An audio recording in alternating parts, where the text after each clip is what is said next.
I've been an artist for, I suppose, since the late 1980s. I was in art school in Cardiff and then gradually developed a sort of career as an artist. What I do is draw, I think. I use paints to do that sometimes, but I use charcoal, inks, and pastels and watercolours, tea stains and wine stains and whatever that's at hand. I use this paper which is very thick. I like the immediacy of it. It's sort of very direct and quite political, most of it. I work with it on the wall vertically, so sometimes you get a run where the ink has run, and I like that kind of gravity participating in the drawing. And it's a process where you're working with the material rather than enforcing yourself upon the material.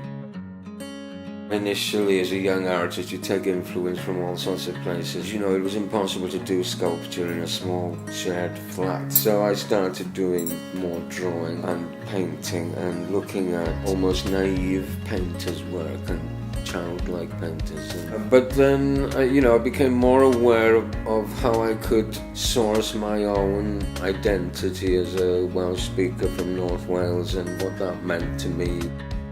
When I was a school kid, I was engaged with the Welsh Language Society and political protests and things. And so I decided that should be somehow encompassed in what I was producing as an artist. So I suppose that's when it became really my work, and I began to find something that was more personal to me.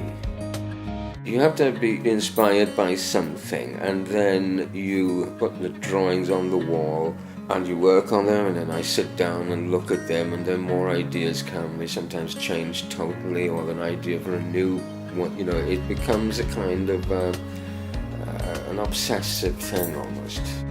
Because I'm not really concerned about exactitude of colour. It could be a place without any windows at all, as long as I've got enough wall space to staple the paper onto the walls or hang the canvases on the walls, and enough distance to sit back and look at them. You need to surprise yourself when you look at your own work. I think Picasso said if you knew what the painting was going to look like when it was finished, you wouldn't bother making it.